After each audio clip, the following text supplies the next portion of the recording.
el ex canciller Jorge Faurí. Faurí, buen día, ¿cómo le va? Buen día, ¿qué tal? ¿Cómo le va? ¿Cómo anda usted? Bien, bien. Gracias por darnos estos minutos, sobre todo para, si usted puede, y nos ayuda a entender qué es lo que ocurrió en el G20, más allá de los memes, las anécdotas, los chistes, con una Argentina que parecía, en su representación desde la más alta investidura, extraviada en el modo de relacionarse en un encuentro de esas características con mandatarios extranjeros. Bueno, esa parte es bastante peculiar de la gestión del actual presidente. El poder participar del G20 siempre es importante para países como Argentina. Es un foro que dentro de un marco de relativa no formalidad en cuanto a la estructura que tiene el foro, le permite a un jefe de Estado como el de Argentina estar en contacto con los principales líderes mundiales. Uh, Esto en la participación en sí, si bien no hubo diálogos sustanciales con varios de estos líderes, más bien se trataron de encuentros ocasionales que son propios de este tipo de eventos, entrando, aparte la delegación argentina parecía haber estado en la zona de acceso bastante tiempo, viendo quiénes entraban y ahí se generaban oportunidades de fotos, más allá de algunas entrevistas en sí. El contenido del encuentro tiene que ver con algo que nos importa a nosotros, que es la mención que se hizo a esto de las sobretasas, pero no, eso es una decisión que tendrá que tomar dentro del fondo, si bien el grupo de líderes dicen, miren, presten atención a este tema que complica la situación de algunos países, como es el caso de Argentina.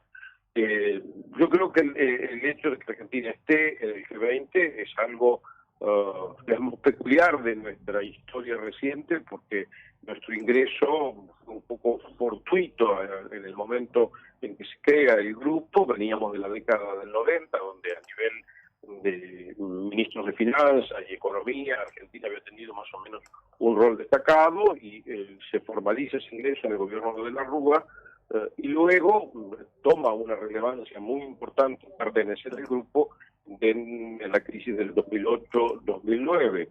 Y la presencia de Argentina, a pesar de que sus indicadores económicos no acompañan, digamos, la significación de las principales potencias mundiales, de algún modo refleja la búsqueda de este foro de tener una opinión o recoger, digamos, las impresiones de distintas partes del mundo.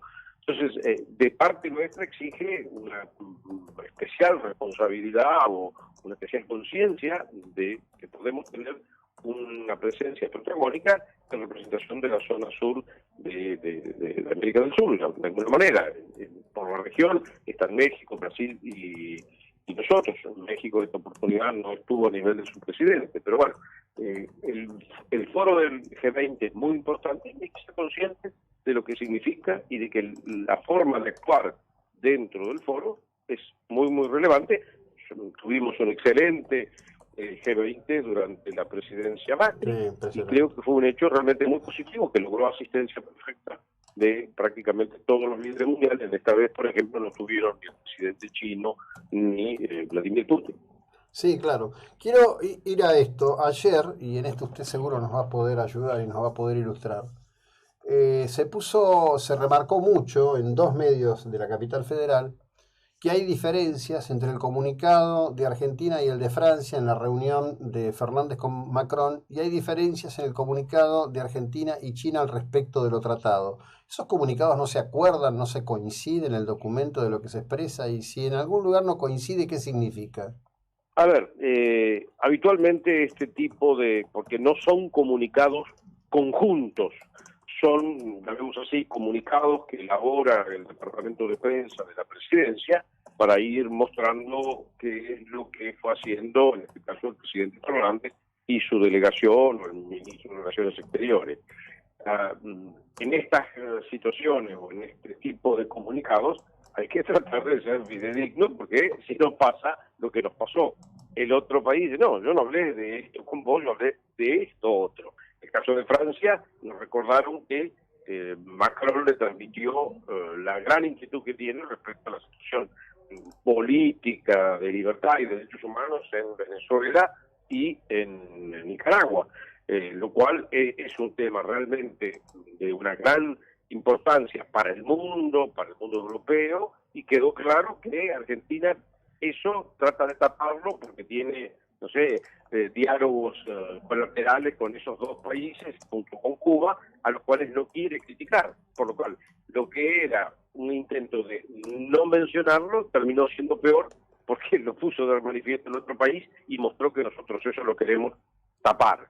Y en el caso de China, está esta histórica discusión sobre la ruta de la seda, que tampoco quisimos mencionar, porque es un tema complejo para Argentina, pero por eso en estos comunicados hay que ser particularmente cuidadosos. No son conjuntos, pero no se puede cambiar la realidad. Sí, bueno, justamente, ¿no? Y esto me parece que en definitiva, digamos, complica la Sin realidad. duda, nos pone un poquito en un nivel medio chanta, Sí, porque sí. pasan ciertas cosas y nosotros, no, eso no, y después el otro viene, y la gente no pone en duda que las aseveraciones del presidente Macron o lo que haya manifestado China también estuvieron en la discusión. Sí, bueno, esto es claro. Ahora, en este sentido, ¿no? La insistencia en pedirle, por ejemplo, al G20 que haga recomendaciones, está muy bien, pero después en el board del Fondo Monetario Internacional se sientan otros actores, se sienta Japón, por ejemplo, que siempre ha sido muy duro en cuanto al tema de la cuestión de cómo se negocia desde el Fondo Monetario. Históricamente, Japón ha tenido posiciones muy duras. Los alemanes, independientemente de que están en un cambio de conducción política, porque bueno, Merkel se está yendo, habrá un equipo nuevo. Dentro de la propia Unión Europea, cuando han debatido el tema de las ayudas comunitarias, suelen ser durísimos. No parece como que estas cuestiones de buena voluntad y de buenas formas puedan incidir realmente en tener el resultado que pide la Argentina con esta conducción política. A ver, creo que también este punto digamos, del contenido de la declaración del G20 fue algo extrapolado, porque no es que se atendió estrictamente a lo que Argentina pidió. Este punto de las sobretasas ya viene siendo discutido, lo refirieron nuevamente y no tomaron un compromiso. Dijeron, presten atención a este tema que es delicado en las negociaciones de deuda. Este es el que no significa que el fondo tenga que tomar a su vez ninguna medida, porque aparte el fondo, si bien debe recoger las inquietudes de los líderes mundiales que se reúnen en el G20, no está obligado realmente, sino por los que son titulares del paquete accionario del fondo, donde Estados Unidos tiene el 17%, Francia tiene como el 6-7%, bueno, cada uno de ellos dará su voto en el ámbito del fondo, donde Cristalina Georgieva, que se ha reunido ya 2 o 3 veces con Guzmán y el ministro de Economía, y ahora ha tenido un diálogo inclusive con el presidente, debe tener claro la inquietud que tiene Argentina, pero ella tiene que responder no solo a las inquietudes que tiene Argentina, sino a todos los miembros del fondo, que son los que van a votar. Esto no quita validez al hecho de que Argentina tenga que pedir, que le pesa la sobretasa, pero esto no quiere decir que el fondo haya cambiado ni vaya a alterar lo que tiene por delante en los próximos meses, si bien es una preocupación para todo país endeudado en la cuestión de la sobretasa. Claro, de cualquier manera, digamos, hay un impas político, me parece que tiene que ver en función de la historia del Fondo Monetario con países como el nuestro, donde las acciones del fondo suelen ser utilizadas con objetivos de política interna, ¿no? A diferencia de lo que pasó en la precedencia a la caída de la convertibilidad, donde había una visión distinta, porque era la visión de la derecha republicana, que cree en el moral hazard, es decir, en digamos, en el desafío moral o la responsabilidad moral de los que prestan también el dinero. Hoy el tipo de pensamiento que hay es distinto. Ahora Georgieva está muy debilitada por las acusaciones que habían caído sobre ella cuando estaba en el Banco Mundial. Digamos, me parece que ese tampoco es un capítulo terminado y que tiene que incidir en las decisiones.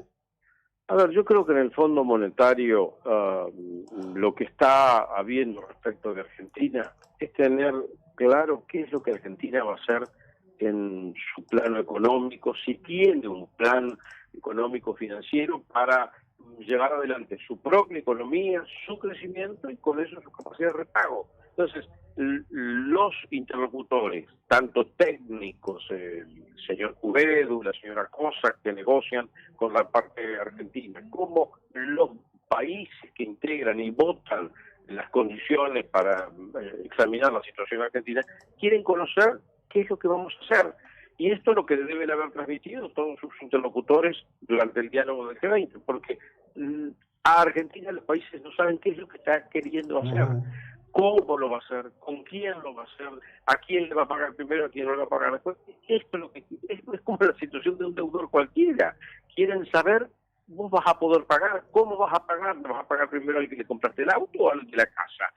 Este tipo de preguntas son las que el mundo nos hace, y esta es la suerte de no comprensión sobre por qué Argentina está haciendo lo que hace y con quién se asocia para hacerlo.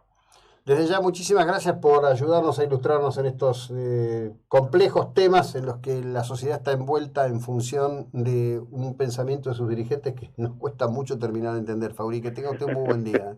Buen día para ustedes también. Gracias, Jorge Fabri en la 99.9.